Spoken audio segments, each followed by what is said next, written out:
Yeah, we'll just do this one next. YouTube, sup? I just realized I never said an intro in my last video, did I? I don't remember if I did. Well, nothing to do about it, am I right? I use World War I tactics to survive Armageddon and Total Warhammer 3. I mean, I've never watched this or this person called Reggie, but let's see how it goes. I'm curious if how good these tactics would do. I'm pretty sure there was no Geneva suggestion list fully done by World War I, so I feel like you're gonna have a lot of free roam space, right? Because they technically didn't ban or want to ban, right? I didn't ban chemical weapons yet, right? I don't think so. Or flamethrowers at that point. They also didn't ban. I know they wanted to ban the trench barrel in World War II, but I don't think they did. Or the trench shotgun, it technically means. What else? Definitely nothing about the or like the war soldiers, not war criminals. No, not war criminals.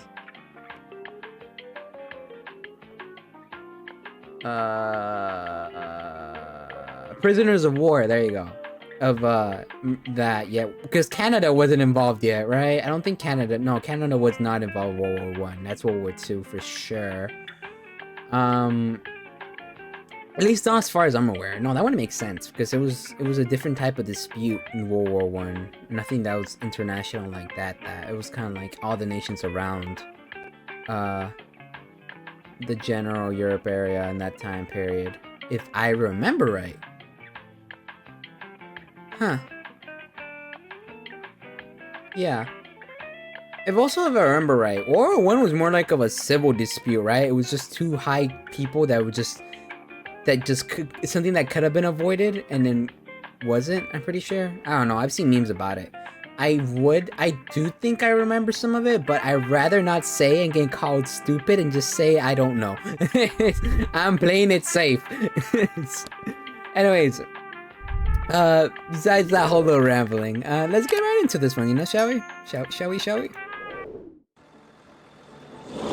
Whoa, hey, fast-moving tank. Gentlemen, I have one question. When you visualize Warhammer, do you see machine gun nests mowing down hordes of the undead, maybe war zeppelins dropping bombs on confused Frenchmen, or even thousands of soldiers simultaneously suffering from trench foot? Well, yes. You should, because today we're going to be using the technology and tactics of a certain 20th century military power to conquer the world. All right. But having both of our feet amputated will be the least of our concerns, because on turn 100, chaos portals will open all over the map, unleashing thousands of demons with an intense desire to consume our vital organs. Can we become a military superpower and overcome this cataclysmic event? Or will we be subjugated by our demonic overlords? Yes. There's only one way to know. But first, a word from our sponsor, War Thunder. It's a game with an impressive collection of world. It's very retarded. And I don't have time for such political because democracy is a system by the people and for the people. But the people are retarded. And I don't have time for such political machinations. So instead, we'll be doing all of our diplomacy with the business end of a machine gun. We start by introducing ourselves to our neighbors. Hello and goodbye.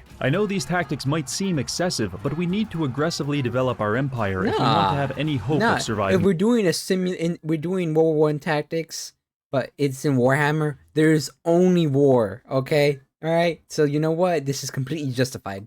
Armageddon, because I may have put it on max difficulty. With our first enemy defeated, we can now recruit some conscripts. They're our weakest unit, and they're also preposterously expensive. But with a bit of focus fire, they can assassinate enemy generals in one volley. So, not bad. Clearly, we're going for quality over quantity. Our campaign started off quite well. We bounced around Reichland, liberating settlements from the tyrannical Polish menace. So impressive was our blitzkrieg that a beast wizard wanted to join the army. I know he may appear to be some kind of homeless schizophrenic, but he's actually a psyker your average sure. Los Angeles man, so I let him join our crusade. Now, in an effort to immediately bankrupt my own government, I decided to start building a second army led by the legendary General Wilhelm von Zollerhorn. And yes, I did Google that name to see if he was associated with any genocides. Surprisingly, he was not. Wilhelm is great because unlike Karl, his talent tree actually buffs our modern units, and you better believe I'm going to specialize him entirely into tank warfare. But we don't have any tanks yet. In fact, all we have are people who wanted to be here slightly more than they wanted to be in a military prison. So let's get back on track. After finishing off the Empire secessionists, we received a quest to defend this beach from an amphibious landing of Vikings. Unfortunately for the Vikings, the beach they are landing on is Normandy Beach, because we have just unlocked I was about to say,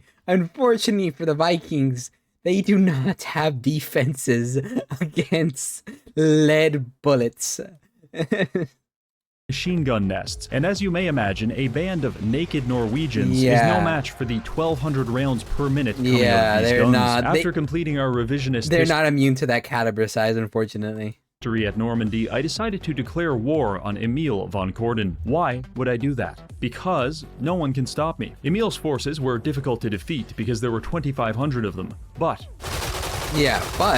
now there's not. They can't this gives us dodge ownership bullets over one of the mountain passes, which will help us control our borders, especially when the demons arrive. While this was going on, Wilhelm was starting up a war on the Eastern Front, and things were going pretty well. However, we were starting to run into some growing pains. As it turns out, ignoring your faction's game mechanics in favor of ultra-violence is not a wise decision, because after declaring war on 2 people just for fun, everyone thinks I'm clinically insane, and our popularity is plummeting. Much like a high school girl, without popularity, Karl's empire. They're not gonna want to trade with you, which is gonna affect, damn, you need some Ultramarines here type of thinking, you know?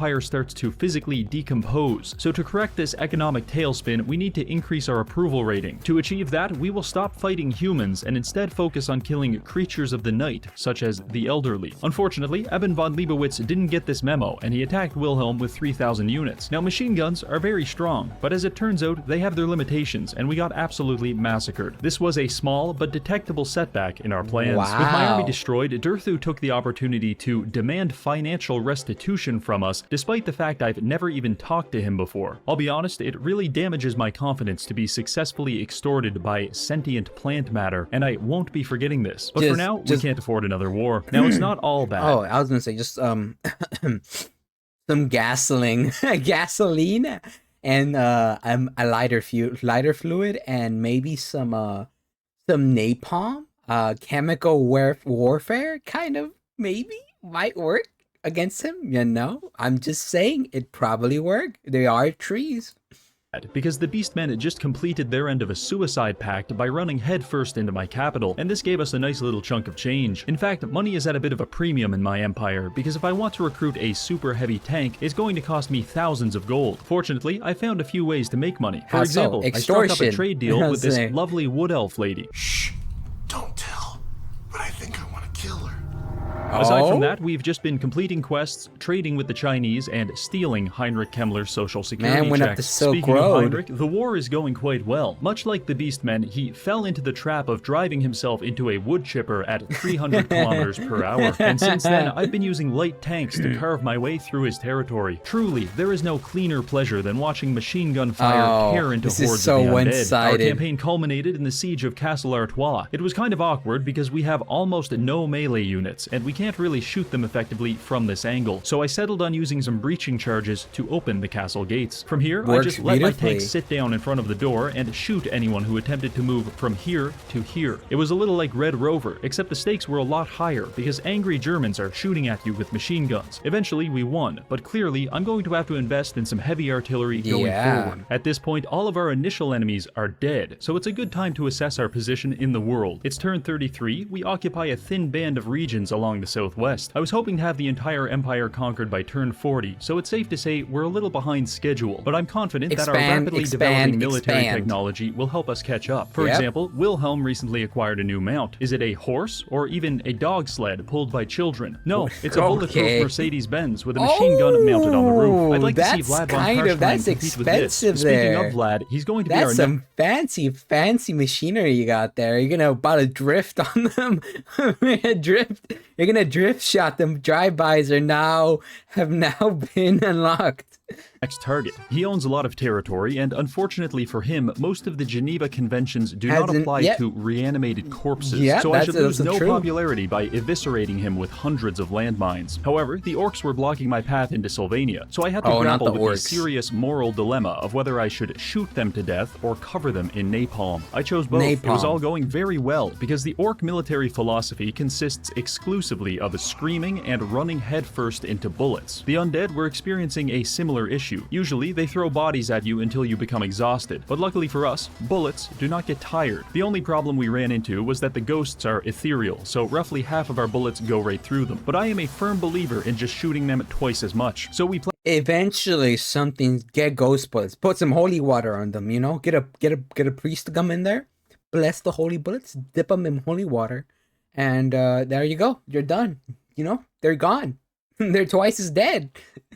Half the plowed price. forward, capturing Grenstadt, Schwarzhaven, and Fort Obersteyr. And just as my military conquest was about to send me over the edge into an erection-induced coma, tragedy struck. Clan Oh? Scryer declared war on me. It's alright though, they're strength rank 21 and we're rank 2, so surely they won't invade me with 3 armies, you son of a bitch. You look like a smart guy, so I probably don't have to tell you, but this is really bad. Because Yeah. for every Skaven we can see, there are probably 10 that we can't. With all of my generals tied up in the east, Ikit Claw had a fantastic time detonating nuclear devices on my peasant militias. To make the situation even more embarrassing, the orcs actually started defeating us by changing their army composition. Did they also develop heavy machine guns, you may ask? Nope, not even close. They just put themselves on pigs and drove into my gun line really fast. The only silver lining to all of this was that I convinced Balthazar Gelt to confederate with me, which expanded my borders considerably. Naturally, this decimated my economy because AI build their empires in the same way a recently lobotomized man builds a helicopter, which is to say, not very well.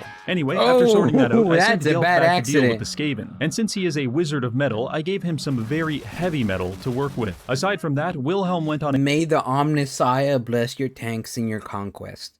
a paid vacation to the lovely city of Skavenblight to burn it to the ground and stomp on the ashes. Our capture of Skavenblight could be compared to cutting the head off the chicken that is Clan Scryer. The issue is that the body is still thrashing around and shitting all over my territory. However, after 10 turns and several doses of lorazepam, we had finally Oh God, finished them off. not In that their clip place, I again. I'm still haunted by that clip on the Balloons TD review. installed several puppet governments that were loyal to me. I can't be everywhere at once, but having multiple semi-competent allies spread across the map should be enough. At this point, my blood pressure was finally starting to normalize again, so obviously the ogres decided to rectify that by declaring war and attacking me with 3 gigantic armies. At this moment, the game expects me to just roll over and accept my dick flattening like a good boy, but Nah. I said no. I'm fighting this battle, and I'm not going to stop pissing myself until I win. We took up a defensive position atop this hill, and I started skirmishing with my tanks. The ogre race is an exciting experiment in determining just how much fat a body can accommodate before it ruptures at the seams, which makes them incredibly easy to shoot with a rifle. Even I better feel than like Nurgle would have a fun time corrupting these guys. that, I found I could use my tanks to blob the enemies up, at which point my heavy machine guns would start tearing them apart. It was a bit of a messy process, Did it work? but eventually we managed to shoot, bludgeon, and explode the ogres Hey. to death. As a thank you to Scrag for being such a good sport about the whole ogre genocide thing, I decided to travel into his territory, burn his castle down, and install a xenophobic city-state in its place. Now back to business. Vlad von Just Karstein like is Warhammer. technically still alive, but his empire is dying, so we're going to administer some end-of-life care by caving in his cranium. This was fairly easy because I now have access to Pioneer infantry, which can construct razor wire, MG nests, mortars, and anti-aircraft Wow. bunkers for free. It takes a lot of time, but the undead aren't exactly in a hurry. In fact, they're having a hard time moving at all, because Wilhelm upgraded his mount, and he's now flying above the battlefield in a war blimp, dropping cinder blocks and lawn darts That's on our kinda enemies based. as they approach. Kinda based. Excited by the idea of blimp supremacy, I decided to recruit several Imperial war blimps to help me clean up some Viking villages. They're stronger, considerably more phallic, and each one has 10 bombs they can deploy for massive damage. The Norwegians attempted to counter this by throwing axes into the sky. Not Won't work. only did this tactic not work, it actually made me bomb them even harder. At this point, I've managed to narrow down what the actually good units are, and things are starting to move pretty fast. Some orcs declared war on us, we beat the daylights out of poor Festus, hired the Red Baron, who was apparently a melee specialist despite being in a biplane, killed some wood elves while no one was looking, used rocket launchers Damn, to defeat little. Pope Francis in a You're quest having this fight, but little genocide on the side with the elves.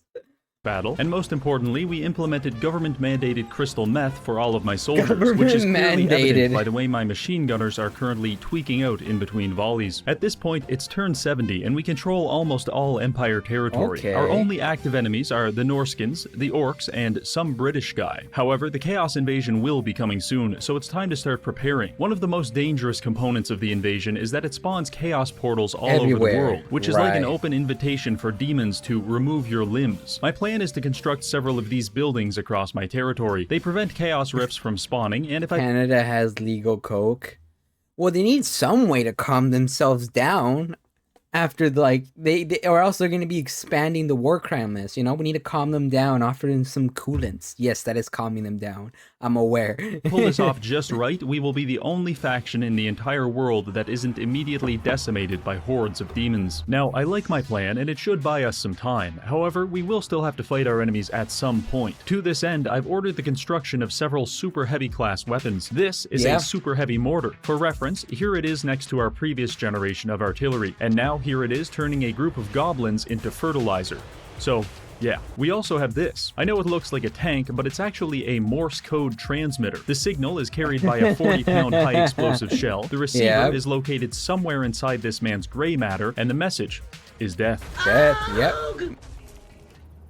Finally, the Imperial Sky Destroyer. I haven't even used this one yet, but it cost me 20,000 gold to recruit and another 5,000 for upkeep, so I'm hoping this will be our secret weapon against the apocalypse. While my new units were recruiting, I spent the next couple of turns testing out different weapons. Here are some of my favorites. Where's the chemical warfare? Gun. It's fairly good at killing flying units, but I prefer to use it to execute political prisoners at close range. Helicopters. They're quick, fire explosive rockets, and you can land them to refuel their ammo. Very cool. Finally, we have colonial infantry. Each one can build 3 dirt walls that provide them cover and prevent the enemy from advancing. Of course, it doesn't take long for you to realize you can abuse this mechanic to instantly create an impenetrable fortress of dirt that puzzles even the most intelligent Chaos giants. You may be wondering how I experimented with all these war machines. Quite simple, really. I took them across the water and found that the Vikings were very willing to let me test my weapons on them. And by very willing, I mean they weren't able to stop me. Turns out it wasn't climate change that killed the mammoth, it was natural predators such as carnivorous flights of biplanes. Anyway, our extensive research and development program was actually generating us a lot of money, and the Empire had entered into something of a golden age. Wars were going well, money was flowing, and the Empire was blossoming. Basically, there has never been a better time to be a citizen living in the Empire. There it is.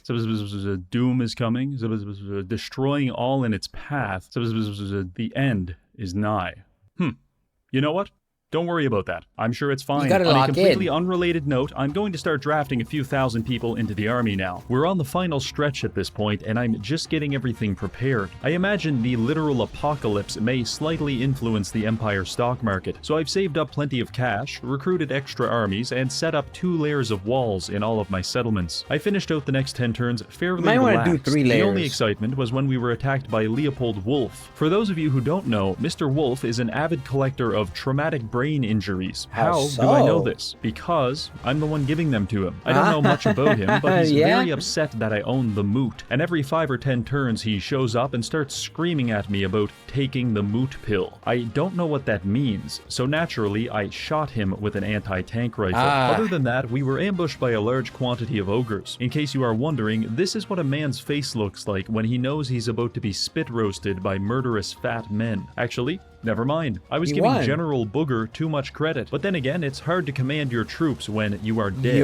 I took this incursion as an opportunity to use my flamethrowers to carve up the ogre kingdom and redistribute it to my vassal. I know this may seem like an overly violent solution to an otherwise mundane problem, but when you are a walking tank of napalm, suddenly every problem looks like a Vietnamese rice farmer. Turn 99. Things are good. Our southern border is protected by several military allies. The north is protected by Kislev and the Tree People, and everything else is protected by this. I went to sleep on turn 99 with a smile on my face, feeling safe and secure, but suddenly dark and twisted visions crept into my mind. Eldritch abominations, legions of chaos warriors, and above all else, one very angry little man. I woke up in a cold sweat, frantically searching around my empire for the chaos invasion, but it's fine, there's nothing here. Oh wait. Not yet. Nope.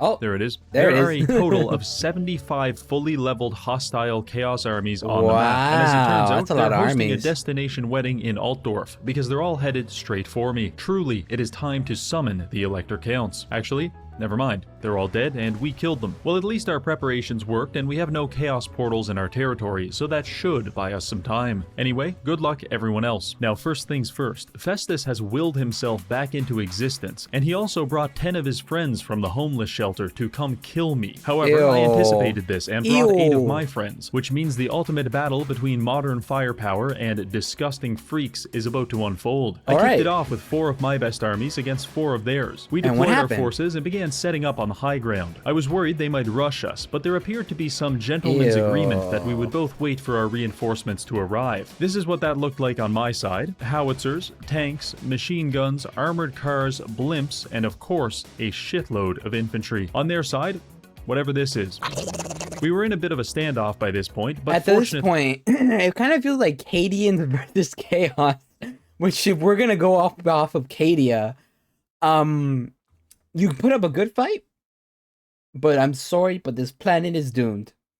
only one of us had chemical weapons, and surprisingly, it wasn't Festus. So I began pounding my enemies with poison-filled shells. This achieved some level of neuron activation, and they started plowing across the field toward me. Our lines were very neatly formed, and we were picking hundreds of them off with each Ooh, volley. But they're within moving up. minutes, it was absolute chaos. Giant insects chasing down heavy tanks, danger close artillery, blimps erupting into flames, giant balls of molten really? lead plowing across the battlefield, and most importantly, a very unfortunate amount of men being hacked apart by great axes. Luckily, we were able to volley fire the enemy leadership until they more closely resembled a spaghetti strainer than a human being. That's and with that good. taken care of, the Chaos forces began to fold. After about 18 minutes, they were in full retreat, and the post-battle screen looked like this. We completed this routine 3 more times to kill Festus and eliminate his faction. It was a victory for mankind, but one thing has become Costly. clear. This is not sustainable. My Yeah, it's armies are costly. in shambles, and there's still 50 Chaos Legions barreling down on us. Fortunately, we do have a chance. You see, when I enabled this endgame crisis, I toggled a setting called Faction Doom. Basically, the Chaos factions are incredibly strong. However, if we can manage to defeat their main general in combat, the rest of their empire will start to crumble. So I don't have to fight all of this, I just have to find and kill each leader before it's too late. Our first target?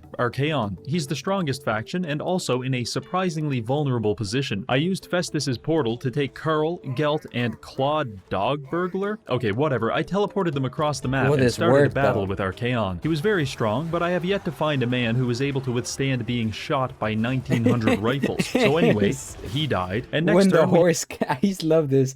He's chasing the man in the vehicle, but it did not work to out. withstand being shot Man by has 1900 too much driving skills. He could not. His horse did not have enough horsepower. rifles. So anyway, he died. He And could next not turn we had our adapt. proof of concept, because he went from being strength rank 1 to rank 89, and all of his armies are disappearing. 1 down, 6 to go. After defeating Archaon, I decided to close the Chaos portal that he used to teleport here. To do this, we had to complete a moderately challenging battle against Demons of Khorne. But after we beat the teenage angst out of them, we were able to close the portal and claim a reward. I took this ridiculously strong sword that will probably corrupt my mind and turn me into a sadistic lunatic, and I'm okay with that. In fact, each type of portal seems to give you a different reward. Khorne gives you access to extremely powerful items. Nurgle gives all of your armies Buffs? poison attacks and attrition resistance. Yeah, Siege okay. provides empire-wide buffs and removes fog of war. And finally, Slanesh gives you laughably high casualty replenishment and empire growth at the cost of spreading their filthy, filthy corruption. Oh, This no. reward mechanic isn't very narratively important, but I think it's a nice touch, and I like it. Anyway, our next target was Sigvald, accidentally. You see, I tried closing this other Chaos portal, but I fell into it and got teleported directly to Sigvald's femboy empire, an empire which was remarkably unprepared for blimp supremacy. I felt bad shooting such a beautiful man to death, but Nah. dare I say,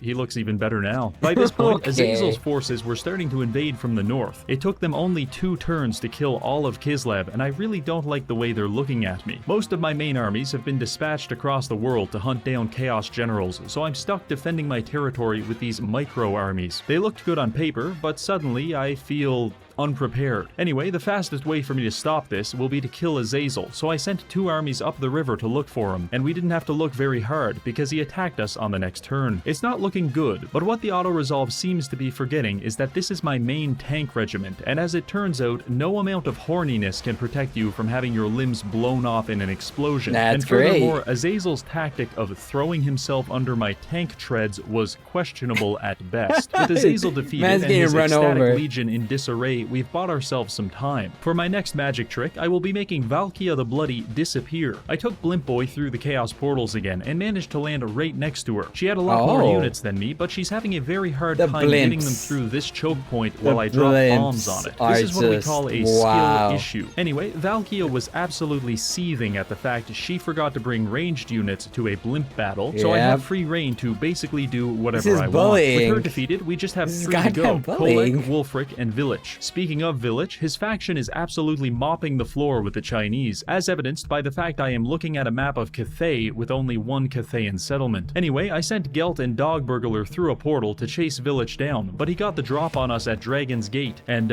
it's not looking so good. We did our best with the basic infantry, but they're remarkably squishy and don't hold up so well against return fire. Also, this creature exists and is doing horrible things to anyone unlucky enough to survive the enemy's ranged attacks. I tried everything: magic, bombs, even tried burning it like an ant with this high-powered magnifying glass. Didn't work. That missed. Our winning streak was officially over. I suppose it's true what they say: don't send a boy to do a blimp's job. By abusing the very same chaos portals the demons created, I was able to teleport my blimp army directly into the heart of Village's kingdom. And thanks to some questionably balanced units, we were back in the win column, but our territory was still beset by a bunch of miscellaneous freaks, and they're starting to corrupt the environment, which is itself spawning rebel armies. But that's alright, there's just Kolek and Wulfric left. I actually found Wulfric in a very vulnerable position on my northern shores. Alone, and with almost no troops under his command, I dispatched 4 of my militias to deal with him, but perhaps sensing the noose tightening, he, let's just say, deleted himself. I don't know why, but he was there one turn and dead the next. You can blame it on a freak accident or a bad horoscope, but personally, I don't care. On to Kolek. In case you couldn't tell, Kolek is fairly dangerous. He wields a hammer the size of 6 grown men, and I have personally never seen him cry even once. We attacked him just outside of Cathay with what's left of our army. We have about 5 units of riflemen, a few blimps on life support, and whatever random regiments of renown I could anxiously recruit before the battle. Kolek's army was composed of 5 units of hell cannons, and basically everyone else was some variation of a person who would like to crush your skull beneath their bare foot. The battle was on, and I breathed a sigh of relief, because my siege weapons had longer range than his. But as it turns out, Kolek must be a top, because he did not appreciate being pounded. It's all the same to me though, because with his cannons destroyed, I can now safely deploy my blimps into the... Oh no. Okay, so I guess I missed one. Anyway, after a little more shelling, we were back on track. Kolek's beasts closed the gap on my gun line very quickly, probably because we were having a hard time aiming while being struck by lightning. After 10 minutes, all of my units were dead, except for a couple of heroes and a blimp which has 230 health. Oh, come on. Kolek was still running around hammering my artillery crews into the ground, but eventually Balthazar Gelt killed him by transmuting his body into lead. The blimps may have also helped with this physical transformation. After leaving the battle, we were greeted with an ultimate victory screen. By using trench warfare, chemical weapons, and generally unfair units, we were able to usher in an age of peace. Truly, the world can move forward and live in harmony. Wait, no. Still stands. We still have unfinished business. In the end, perhaps I was the endgame crisis.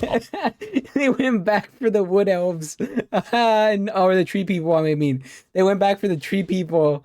Oh my god, he did not let it slide. He didn't let it slide. All along. Alright, big thank you to this month's patrons, and finally, thank you for watching. And also, thank you to War Thunder. You can check out the game using the link in the description or the pinned comment below to receive all this cool stuff. Alright, that's all. See you later. That was good. I like that. I don't play these type of games, but that looked fun. And that was really good storytelling on his part. The jokes hit, and you know what? Seeing things blow up like that was funny. I don't know. There is something, I wouldn't say beautiful, but very unfiltered about World War I warfare, you know? That was like before the moderators had to had to put rules in. It's just, That was fun though. That was a good watch. I very much enjoyed that video. YouTube. Hope you guys enjoyed. I very much enjoyed it. And you know, I'll be talking to you guys some other time. That was my reaction here, and I hope you guys enjoyed it very much. Yeah, war crimes. Woo! Ow! I'll see you later, YouTube.